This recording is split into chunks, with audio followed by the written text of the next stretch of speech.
Boa noite, pessoal. Meu nome é Israel, eu sou psicólogo, tenho especialização em saúde mental e atualmente eu estou atuando no CAPS geral da Regional 5, certo? A gente está dando início agora ao módulo 4, né, que trata um pouco das psicopatologias, certo? Como é um curso voltado para os cuidadores e trabalhadores das residências terapêuticas, né? Então, a gente vai focar mais nos transtornos mentais que estão mais presentes geralmente nas residências, tá? Então, psicopatologias, né, esse campo, ele é um campo um pouco complicado de se falar, né? Tanto pela complexidade, certo? Como por, por abordar questões muito particulares assim da nossa mente, né, da mente dos seres humanos de uma forma geral, tá? Então, assim, ao longo da aula eu vou estar falando alguns conceitos, alguns termos que são um pouco complicados de entender, mas a ideia da aula aqui é a gente tornar isso o mais claro possível, né? Compreender de forma clara, assim, mais objetiva, né? Esse campo da psicopatologia e esses transtornos principais, certo? E trazer algumas discussões, algumas coisas importantes também para quem trabalha nessa área da saúde mental como um todo, certo? Então, contextualizando, certo? Primeiro, trazendo um conceito para vocês do que seria a psicopatologia, né? Ela pode ser definida como um conjunto de conhecimentos referentes ao adoecimento mental do ser humano, né? E um dos seus principais objetivos é o estudo dos sinais e sintomas dos transtornos mentais, tá? Eu trago aqui uma citação desse autor, Jaspers, né, que é um dos maiores estudiosos da psicopatologia, que ele fala o seguinte, né? Quanto mais a gente reconhece, aqui ele está se referindo à ciência como um todo. Quanto mais, né, a gente reconhece e caracteriza o típico, o que se acha de acordo com os princípios, tanto mais reconhece que em todo indivíduo se oculta algo que não pode conhecer. Tá? Então, o que é que ele está dizendo com isso? Que por mais que a ciência ela procure estudar o ser humano, aqui no caso da psicopatologia, estudar a mente, compreender um pouco esses transtornos, né, que afetam a nossa mente, o nosso corpo, a nossa existência, essa ciência ela não tem como dar conta de tudo.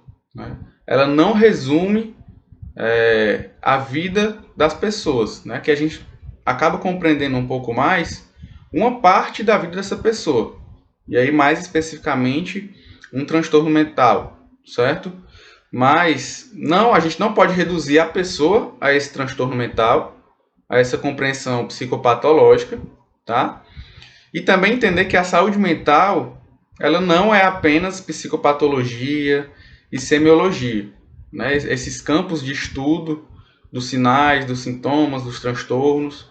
A saúde mental é muito mais amplo, né? Trata de questões relacionadas à nossa vida, nossas relações, nossos sentimentos, emoções, nosso contexto de vida como um todo, tá? Então a gente vai estar falando um pouco mais especificamente sobre esses transtornos mentais, porque é o objetivo da aula, mas sempre lembrando e reforçando que isso não resume a vida das pessoas que têm transtornos mentais. Essas pessoas elas são muito mais do que o transtorno mental em si, tá? Alguns fatores assim relevantes para a psicopatologia, né? Primeiro, assim, fatores predisponentes, né? O que é que significa isso?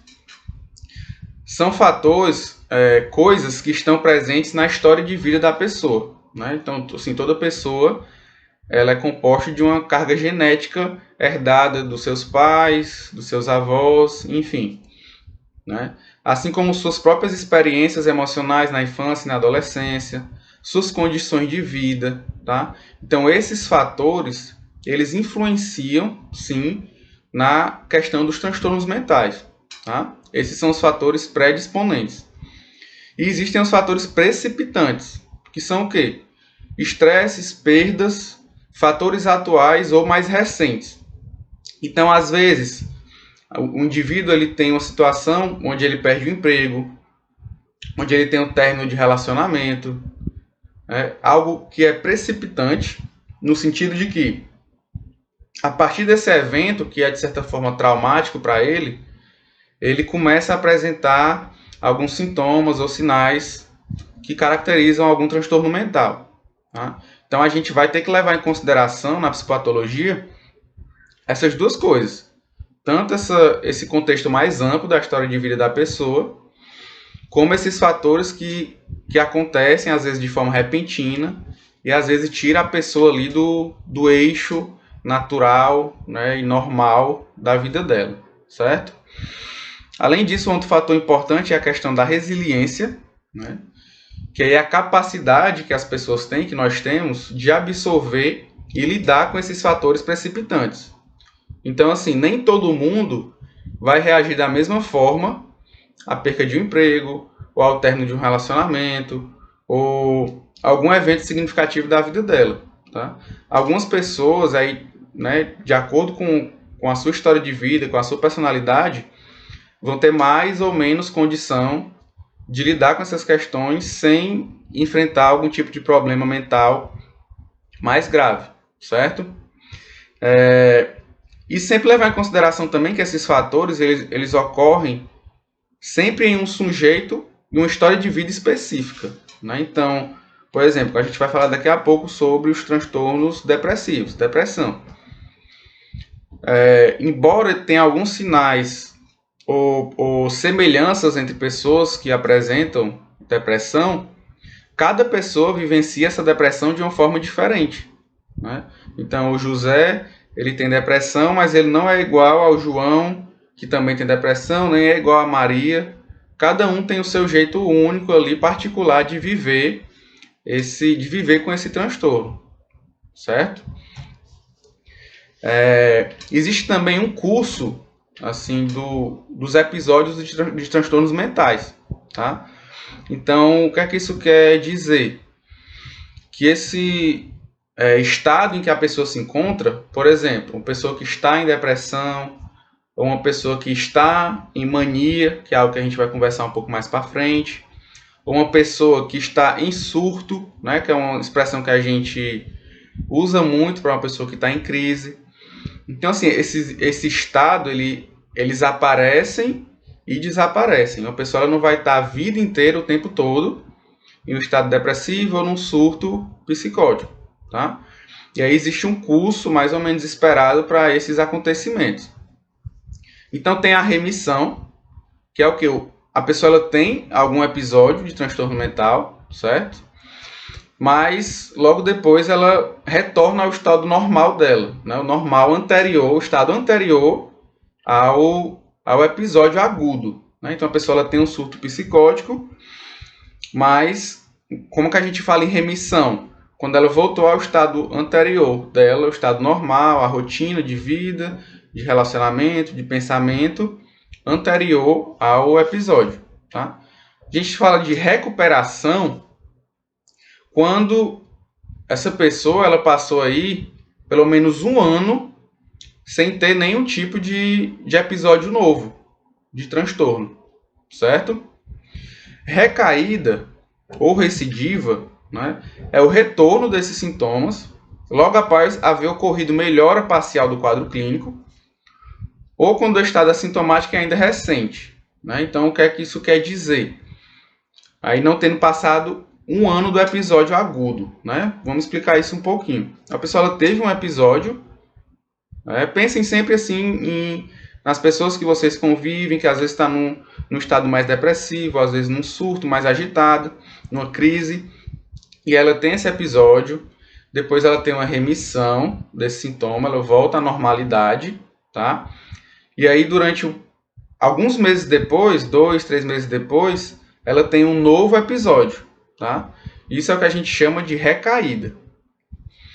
Quando, por exemplo, a pessoa tem um episódio, mas ela passa aí um ano, pelo menos, sem apresentar nenhum tipo de problema, no estado normal dela, e depois de um ano, a partir de um ano, ela tem um novo episódio, aí é o que a gente fala de recorrência, tá?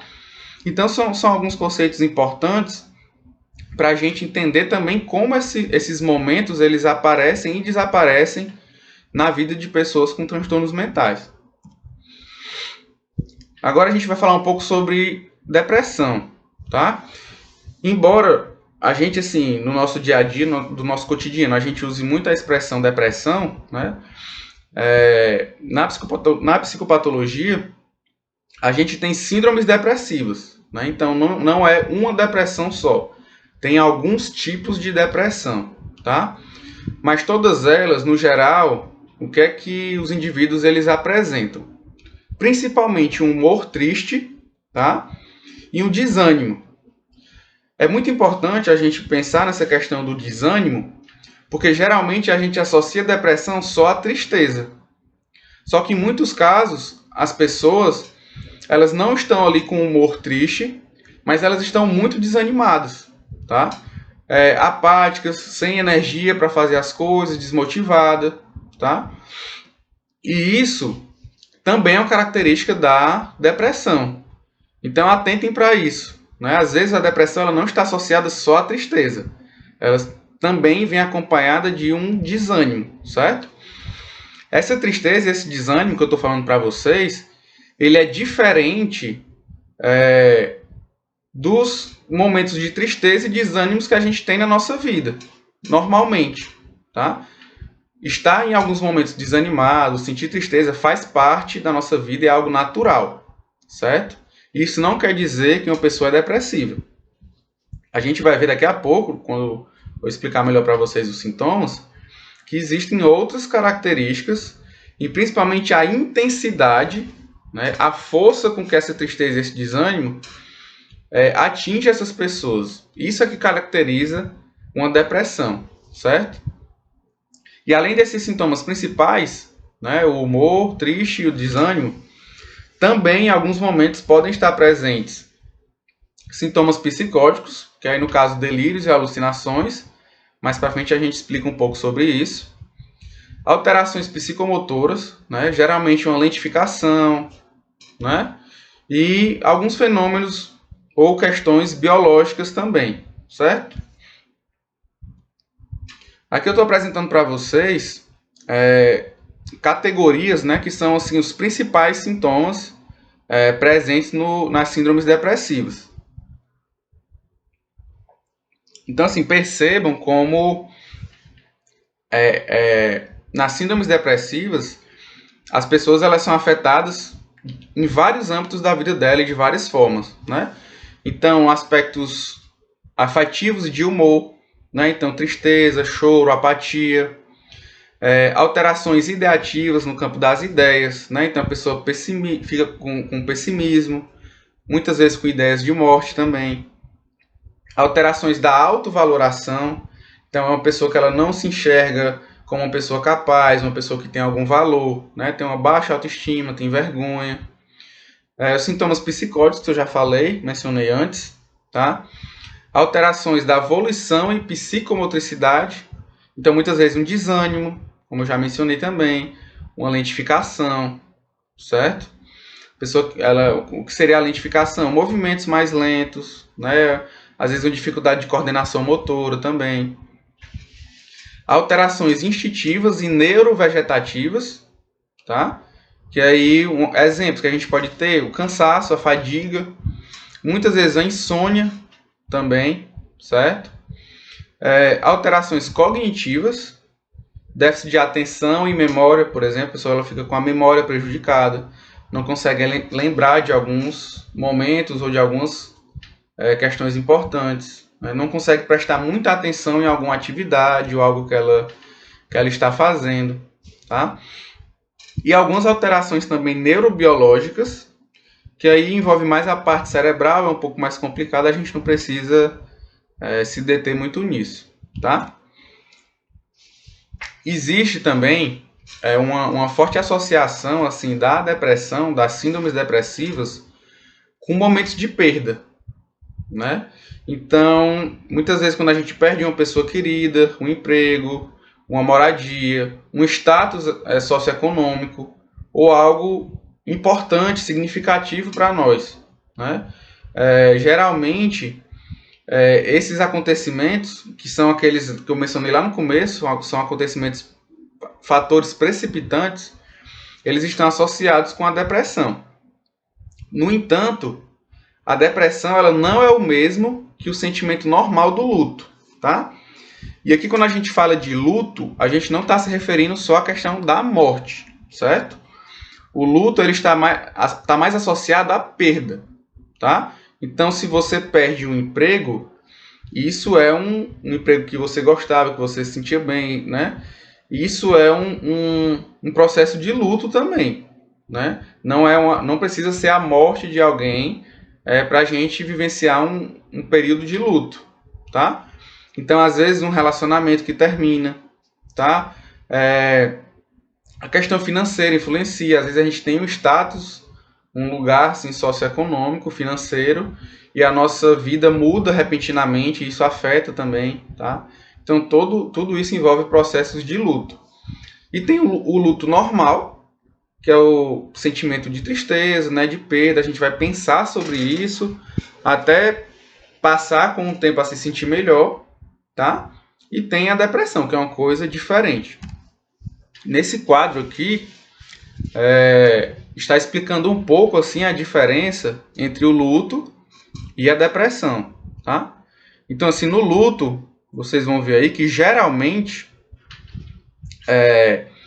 os sentimentos de tristeza, os pensamentos, eles estão muito relacionados à pessoa que faleceu ou ao motivo que está ali gerando o luto na pessoa.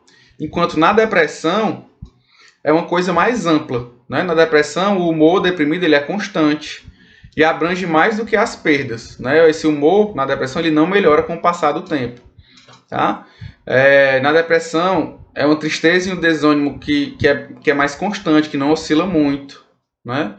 E já no luto normal, essa tristeza ela ocorre quando a pessoa lembra de alguém que se foi ou de outra situação que lhe causa tristeza, né?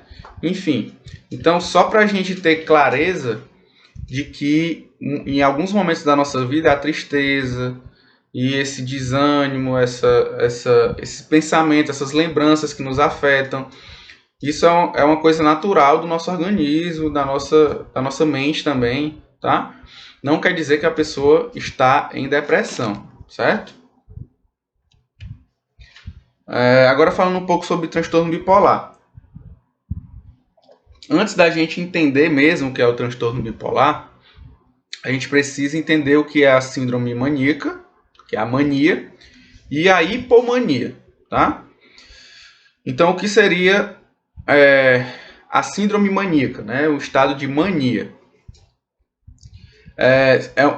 São momentos, né, em que a pessoa ela tem sintomas de euforia, né, alegria exacerbada, elação, que no caso é a expansão do eu, grandiosidade ou irritabilidade marcante, né, que geralmente assim, todos esses fatores eles são desproporcionais aos fatos da vida.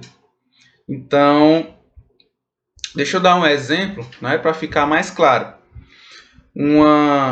Às vezes uma pessoa, um usuário do serviço ou até mesmo um morador da residência terapêutica que, por exemplo, nós conhecemos, né, os familiares ou alguém ou a trajetória de vida dessa pessoa, mas aí ela está no estado de euforia, de muita alegria, né, e muitas vezes acredita que tem um cargo muito importante no governo ou na televisão, que é uma pessoa famosa, né, e que a gente sabe que não tem uma base na realidade, tá?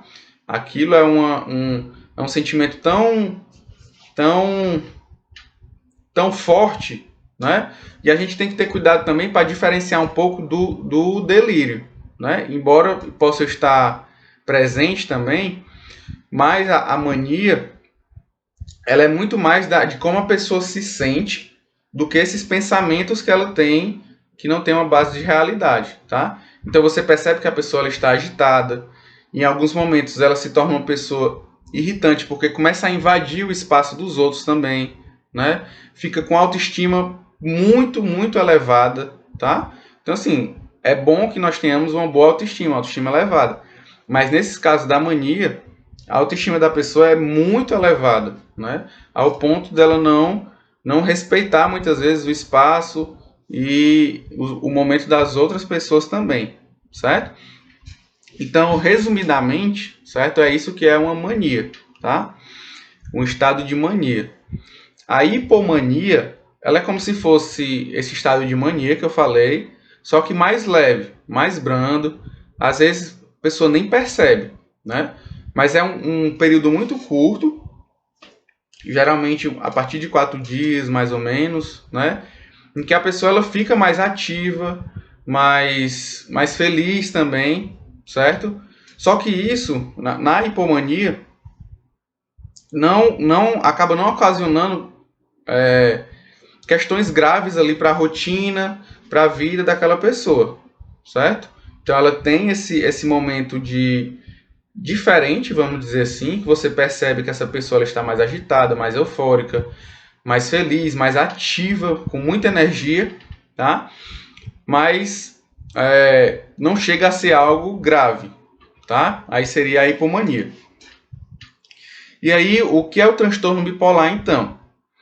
Ele é justamente um transtorno em que há uma alternância entre momentos de depressão, que é o que eu já falei com vocês, né? O que é que caracteriza a depressão, e momentos de mania, tá?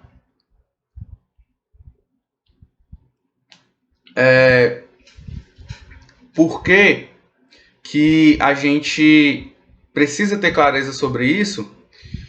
Porque geralmente, assim, no cotidiano, no senso comum, a gente pensa que o transtorno bipolar é uma pessoa que oscila muito de humor, né? Pessoa que está chorando e às vezes já está feliz no mesmo dia. E essa pessoa é bipolar. Só que não é assim, né? Na verdade, o transtorno bipolar, a pessoa que tem o transtorno bipolar, ela tem períodos longos, né, de depressão. E aí, em alguns momentos, ela tem episódios de mania também, certo? Então, não é essa alternância brusca e rotineira de humor. É como está aqui no slide para vocês, certo? Ele tem os episódios, eles são muito bem delimitados, né? Você percebe que a pessoa está num estado depressivo, assim, um pouco mais longo, de meses, né? E aí tem um episódio de mania, tá? Então existe essa alternância.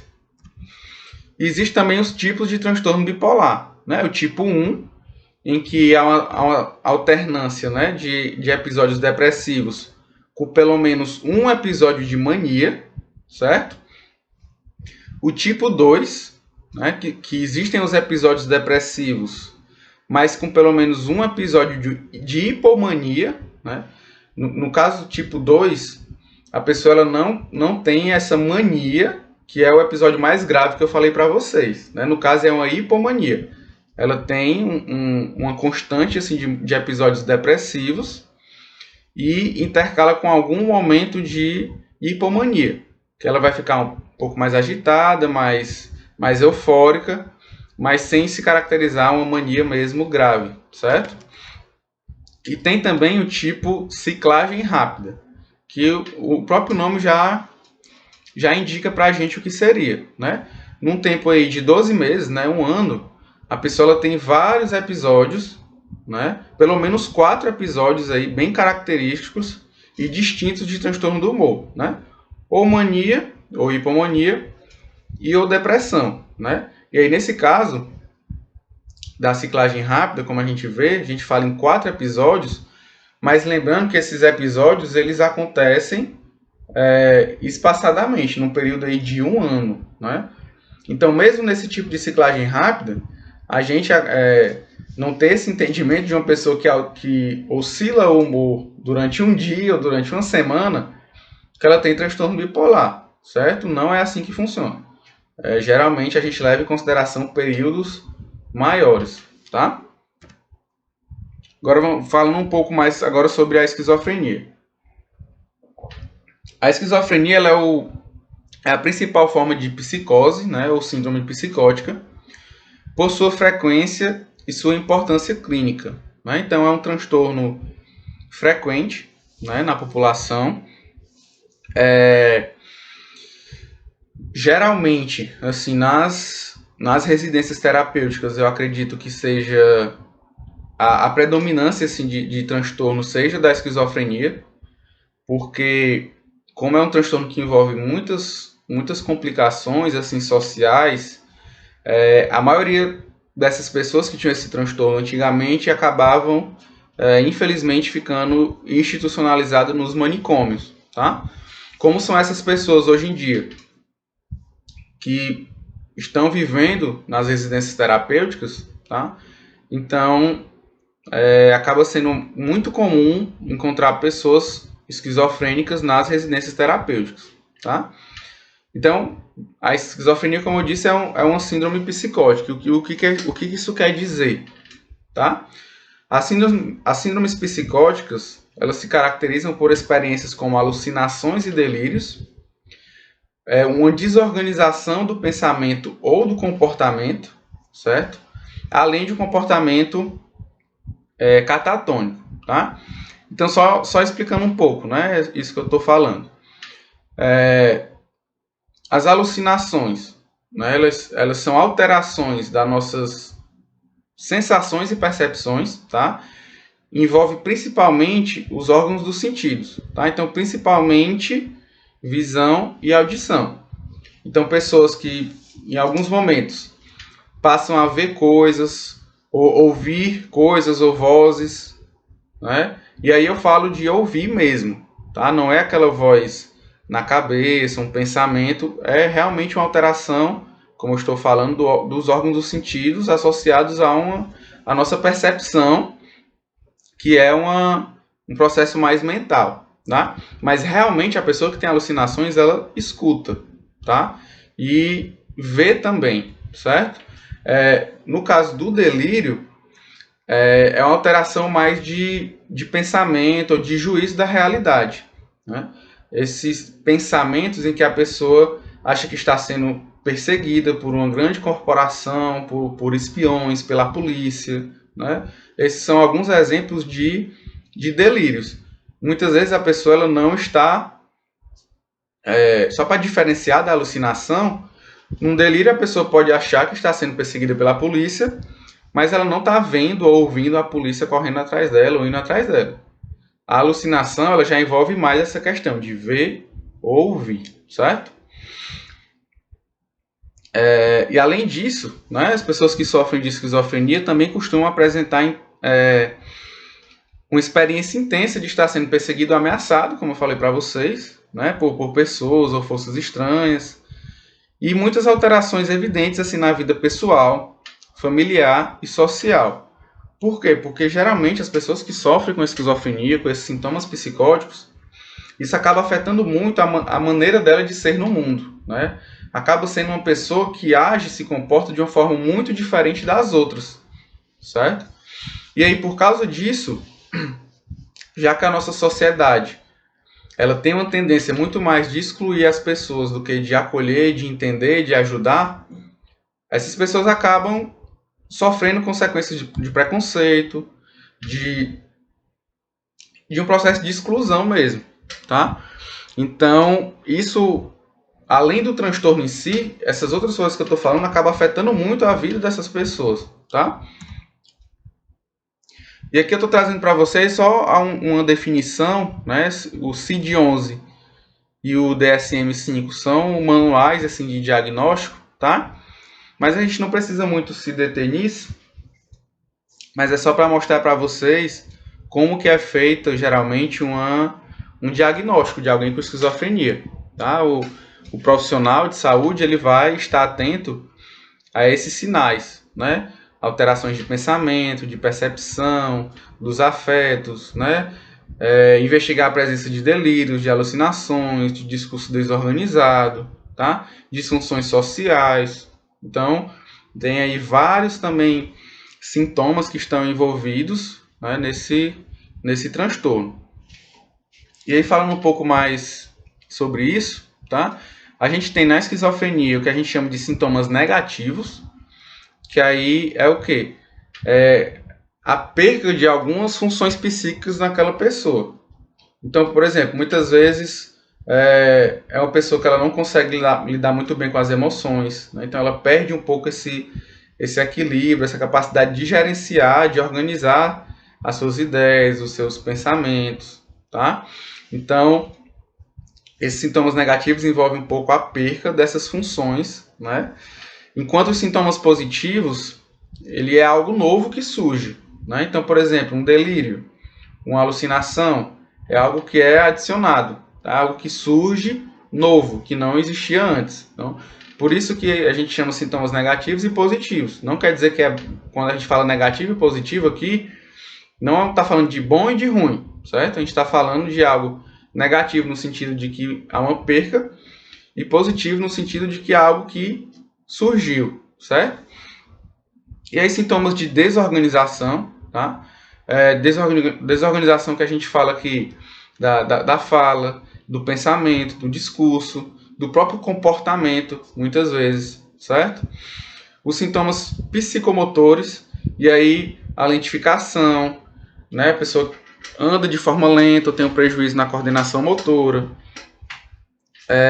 Ou em alguns casos, em muitos casos, na verdade, tem um comportamento estereotipado, que a gente chama, que é o quê?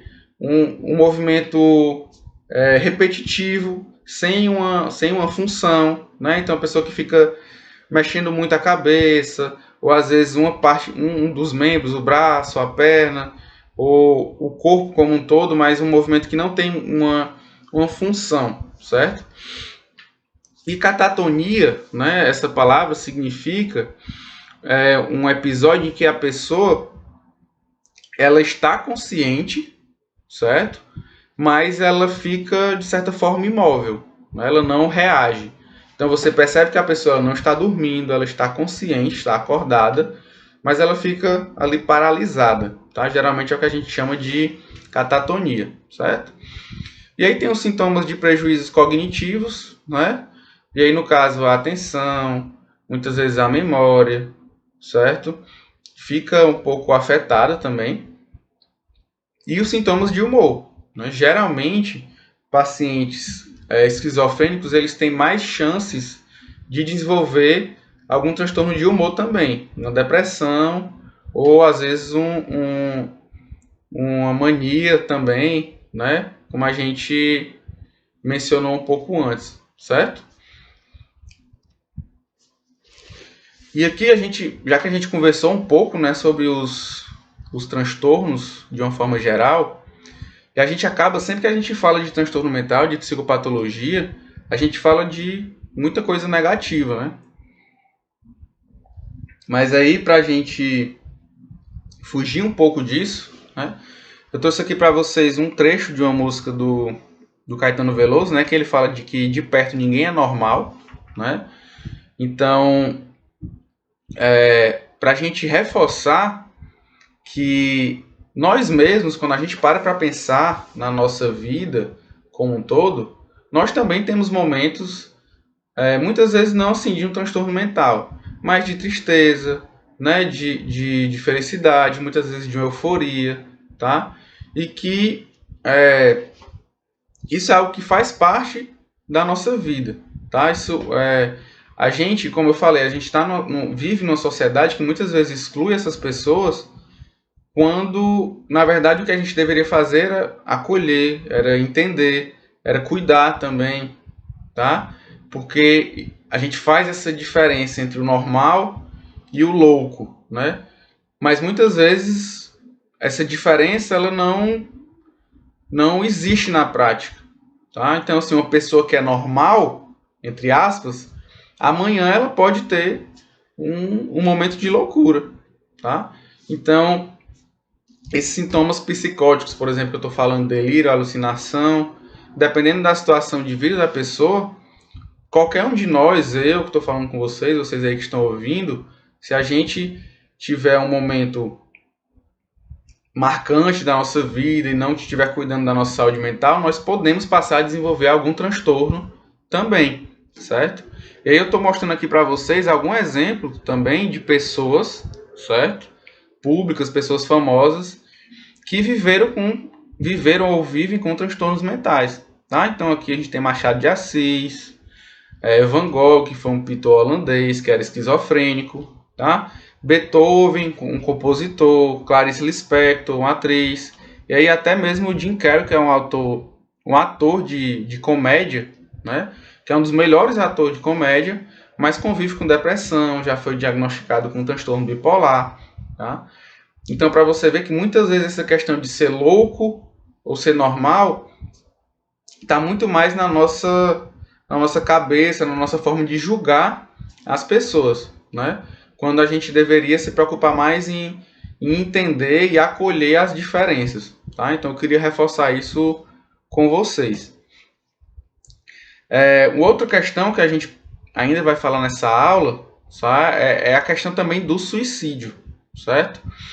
Então, assim, pensando um pouco, por que é importante a gente falar sobre suicídio? Né? Alguns fatos aí para vocês.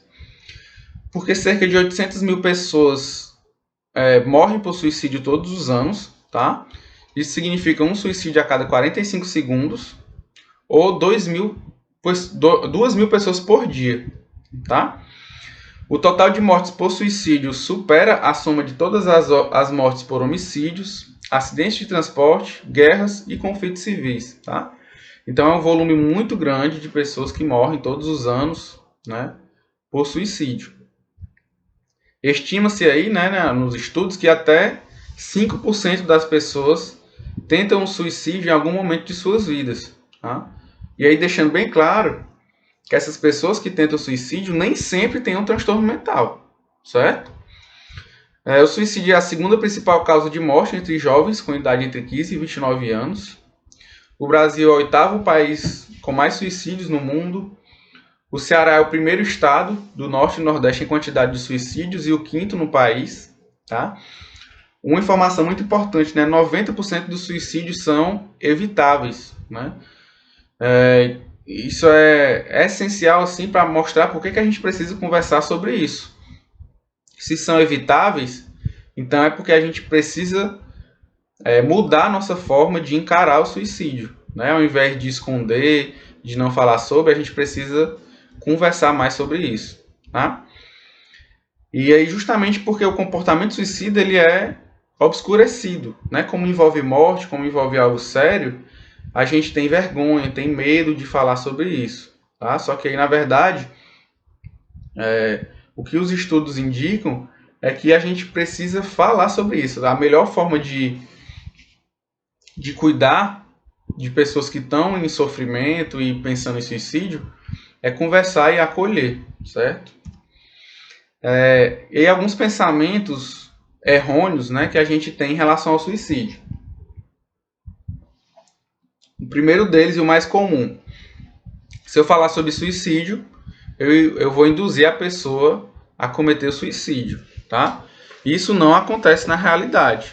A pessoa, quando ela tem um pensamento, uma ideação suicida, ela já está considerando essa possibilidade, tá? Se você conversa sobre isso, simplesmente uma conversa no sentido de ouvir, de tentar entender, isso na verdade pode ajudar a pessoa a se sentir acolhida e compreendida, né? Então, assim, conversar sobre não induz a pessoa a cometer suicídio, tá? A gente não precisa ter medo de conversar, mas a gente também precisa entender, ler e aprender a como conversar e acolher essas pessoas, certo? O suicídio, outro pensamento, né, errado. O suicídio é uma decisão individual, já que cada um tem pleno direito a exercer o seu livre-arbítrio, certo? Então, isso é um pouco complicado porque a pessoa que está considerando essa possibilidade do suicídio, esse momento que ela está vivendo, é muito difícil para ela tomar uma decisão sozinha, né? Muitas vezes a capacidade dela de julgar, de perceber as coisas, está muito afetada. Ela não está no estado normal dela para poder decidir livremente sobre isso, tá? Então, não é tão simples assim a gente dizer que é uma escolha dela e pronto. muitas vezes ali a capacidade de escolha, de percepção da pessoa está muito afetada, tá? Outro pensamento, né? Ela está ameaçando se suicidar apenas para chamar a atenção, tá? Isso é um pensamento muito errado e que geralmente as pessoas falam e acaba fazendo com que a pessoa se sinta mais sozinha, mais julgada ainda. Então, ao invés de ajudar, faz piorar a situação. A pessoa ela não está falando para chamar atenção. Ela está falando porque é algo que ela está pensando. Talvez ela só não teve ainda o momento de fazer isso. Mas é algo que ela está pensando e se a gente não tiver o devido cuidado, pode acabar se concretizando, tá? Outro pensamento, quem quer se matar, se mata logo, não fica falando, tá? Isso não é verdade. A gente vê nas pessoas que cometeram suicídio, na maioria dos casos, as pessoas deram vários sinais de que iam se matar e as pessoas que estavam próximo não deram atenção, certo? Então, muitas vezes uma pessoa que quer se matar, mas não se matou ainda, tá? Como eu já disse, é porque ela às vezes não chegou nesse momento, ainda tem algumas coisas ali que estão mantendo ela longe dessa atitude. Mas isso não quer dizer que ela não possa fazer, tá? Uma pessoa que está em sofrimento intenso, ela pode fazer isso, tá? Então a gente precisa ter muita atenção. O suicídio ele só ocorre quando há uma doença mental. Eu já expliquei para vocês que isso não é verdade, tá? Eu acredito que no próximo slide eu vou poder falar um pouco melhor sobre isso. Isso aqui, né? Coisas que no momento de raiva, alguma coisa a pessoa diz, na próxima vez se mata mesmo, não fica só ameaçando, tá? Então, assim, por incrível que pareça, a gente que está muitas vezes ouvindo, né, pessoas em sofrimento, é esse tipo de coisa que elas escutam e contam pra gente, né? Que um familiar, um companheiro diz, né? Um total, assim, desprezo mesmo e falta de cuidado com a vida dessa pessoa, tá? Outra coisa, se uma pessoa que se sentia deprimida e pensava em se suicidar, em um momento seguinte passa a se sentir melhor, normalmente significa que o problema já passou. Por que isso é errado? Porque em alguns casos, quando a pessoa que está deprimida, pensando em suicídio, e no momento seguinte ela está se sentindo bem, é porque ela decidiu realmente tirar a própria vida, tá? E aí, às vezes, ela está se sentindo bem ali, porque como ela tomou essa decisão, ela está com a crença, com o pensamento de que os problemas dela vão acabar, tá? E aí, por isso que, aparentemente, ela está bem, está se sentindo melhor, e aí a gente acaba pensando que essa pessoa não está mais em risco. Só que, na verdade, não. A gente sempre precisa ter muita atenção, porque essa melhora repentina, às vezes, vem porque a pessoa decidiu tirar a própria vida, tá? E aí outra coisa que é errada, né? Esse pensamento de que se a pessoa tentou suicídio uma vez, ela sempre vai ser suicida. Não é assim que acontece. Realmente, assim, quem teve uma tentativa, né? Para quem teve uma tentativa, existe mais chances dela ter uma nova tentativa no futuro, tá? Mas como a gente está falando, são chances. Isso não quer dizer que é uma certeza. Não quer dizer que essa pessoa, pro resto da vida, ela vai ter tendências suicidas. Não. Tem pessoas que passam a vida inteira, tem uma tentativa e nunca mais tem, né? A vida dela muda de forma significativa e ela não passa mais por isso, certo? E aí, entendendo um pouco assim a questão do suicídio, né? Primeiro a gente precisa entender um pouco sobre violência autoprovocada. O que é isso? Uma violência que se dirige ao próprio indivíduo, ao próprio sujeito, tá? Então, existe a ideação suicida, que são esses pensamentos. Quando a pessoa começa a enxergar o suicídio como uma solução para o sofrimento dela, uma solução de acabar com o sofrimento, tá? E a partir disso ela começa a fazer planos, né? Isso é a ideação suicida.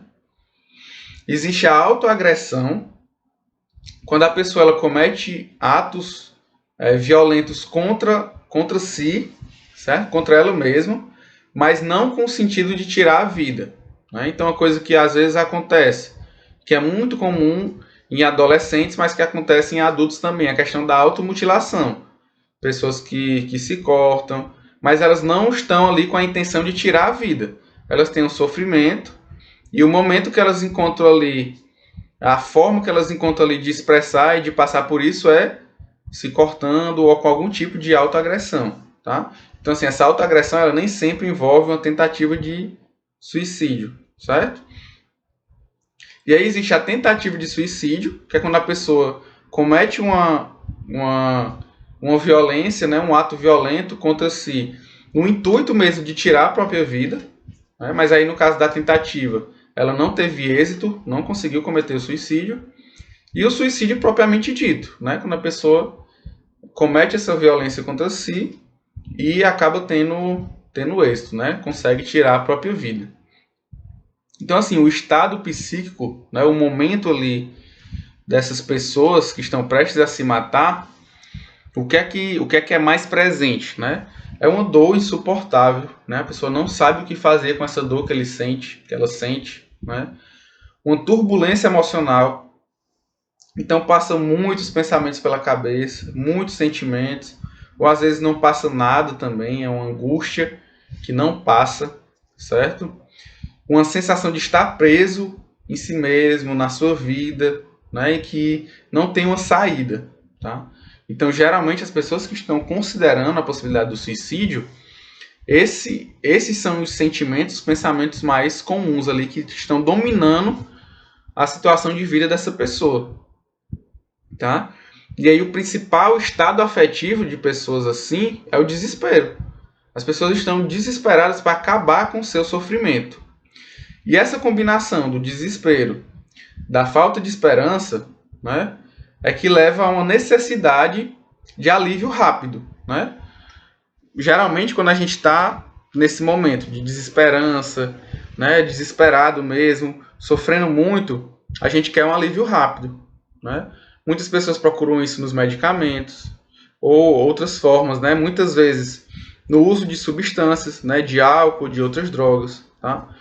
E tem pessoas que consideram o suicídio como uma forma de alívio, né?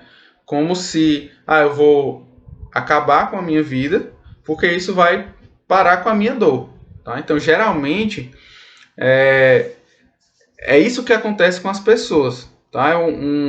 Muitas vezes, quando a gente escuta e está conversando, não é nem que a pessoa ela tem vontade de morrer, ou um desejo pela morte. Ela só quer acabar com a dor dela, tá? E ela não está encontrando meios, ferramentas para acabar ou amenizar essa dor, certo? Outra coisa comum também é o pensamento dicotômico, né? É 8 ou 80, né? Ou eu acabo com a minha vida ou eu nunca mais vou ser feliz. Quando na verdade a gente sabe que existem muitas possibilidades, né? Ou algumas possibilidades, mas naquele momento a pessoa ela não está conseguindo enxergar, tá? E aí existem os fatores de risco para o suicídio. O que são fatores de risco? São fatores que aumentam a chance de que a pessoa tenha uma tentativa ou pensamento suicida, tá? Então prestem bem atenção. Esses fatores eles aumentam a chance. Isso não quer dizer que com certeza uma pessoa que apresenta algum desses fatores vai ter uma tentativa de suicídio ou vai ser uma pessoa com tendências suicidas, tá? Então, quais são os fatores de risco? O histórico anterior de tentativa de suicídio ou autoagressão, né?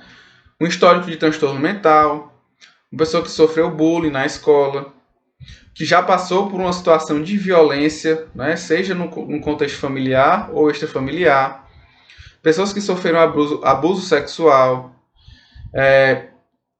pessoas que têm algum caso de suicídio na família, baixa autoestima, uso de álcool e outras drogas, populações que estão mais vulneráveis à discriminação e a alguns tipos de pressão sociais, né? Pressões sociais. Então, pessoas LGBT, indígenas, negros, pessoas em situação de rua, estão mais vulneráveis a essa questão também. E outros fatores, né? Pessoas que têm acesso a meios mais letais, né? Então, por exemplo, a pessoa que tem acesso a uma arma de fogo, ela vai ter mais chances de tirar a própria vida, tá? muitas vezes a falta de adesão ao tratamento, doenças crônicas, né, doenças físicas, enfim, esses aqui são os principais fatores que deixam as pessoas mais vulneráveis à questão do suicídio, mas é como eu estou falando. Isso não quer dizer que uma pessoa que sofreu bullying ou um abuso sexual, com certeza ela vai apresentar uma tentativa de suicídio. Não é isso que eu estou falando, tá? É só... são fatores que aumentam as chances, certo?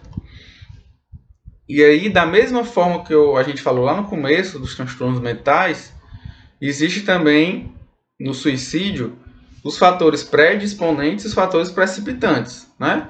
Fatores predisponentes, né, que fazem parte da história de vida desse sujeito, né? Então, uma pessoa que ao longo da sua vida sofreu um abuso sexual, por exemplo, é um fator predisponente, um fator de risco.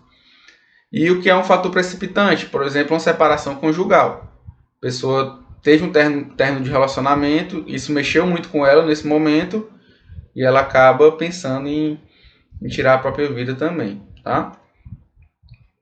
E agora falar um pouco sobre os fatores de proteção. Quais são os principais fatores de proteção? E o que são os fatores de proteção? Da mesma forma, assim, ao contrário dos fatores de risco que aumentam as chances das pessoas cometerem ou terem tentativa de suicídio, os fatores de proteção, eles diminuem essas chances. Então, eles protegem as pessoas, né, de que elas tenham no futuro, né, ou no momento, tentativas ou esses pensamentos suicidas, tá?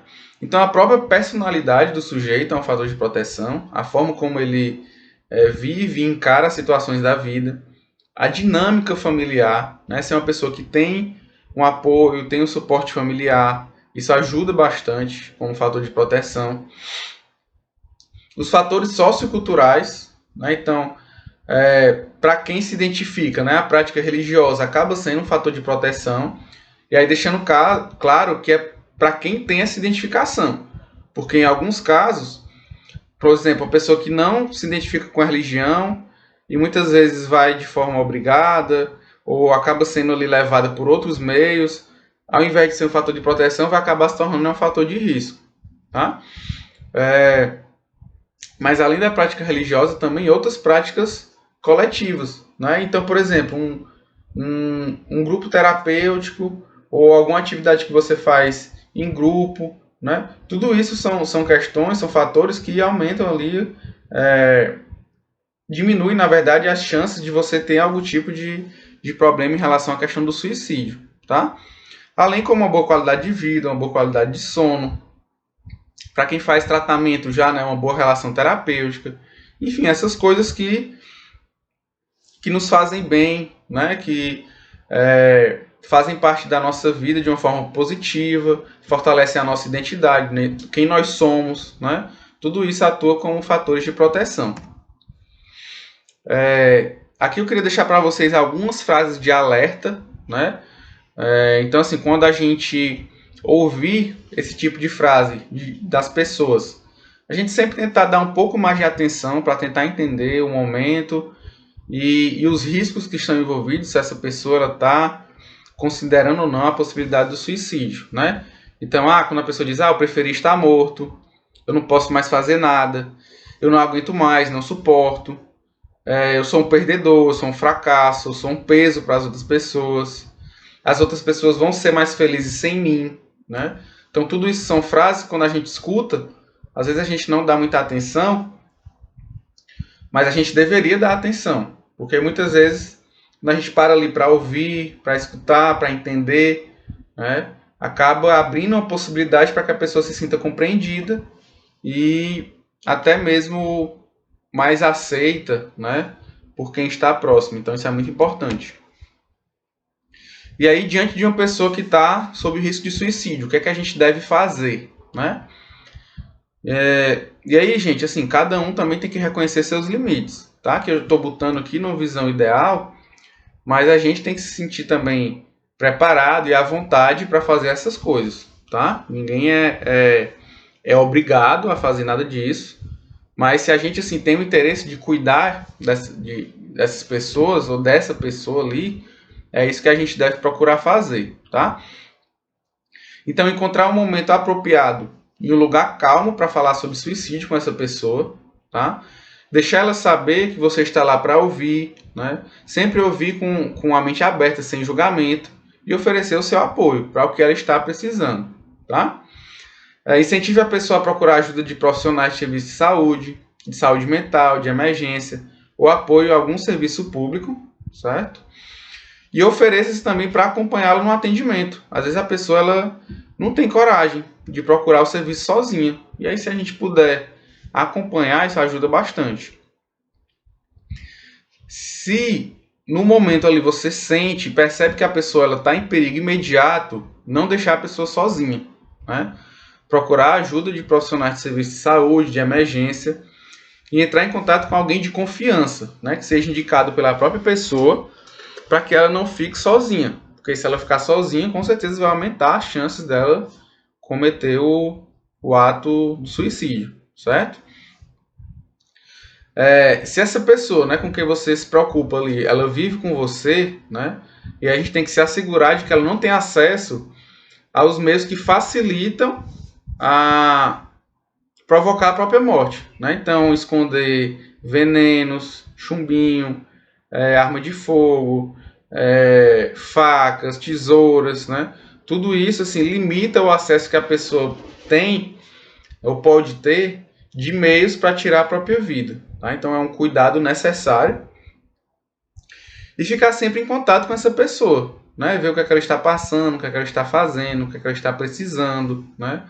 Ser um suporte e um apoio também para esse sujeito, para essa pessoa. E aí onde buscar ajuda para prevenir o suicídio, né? A gente tem aí primeiro o centro de falar um pouco sobre o Centro de Valorização da Vida, que até coloquei essa imagem aí para vocês darem uma olhada, porque ele oferece assim atendimento 24 horas, né, tanto por ligação como por meio de Skype, também através desse número 188, tá? Que são pessoas aí preparadas para ouvir, para conversar e para orientar, né? Então, assim, para quem não conhece, estou apresentando aí para vocês divulgarem mesmo para pessoas que estão precisando, tá? A gente dá esse suporte também, ou oferece o cuidado nos CAPs e nas unidades básicas de saúde, certo? E aí, claro, cada serviço aí vai ter a sua particularidade, né? Nem a unidade básica de saúde, por exemplo, vai ter algumas formas de cuidado que ela vai fazer, mas é diferente de um CAPS, que também é diferente de um hospital. Cada serviço aí tem a sua especialidade, né? Mas ambos devem estar capacitados para oferecer algum tipo de ajuda e orientação em relação à saúde e ao suicídio também, né?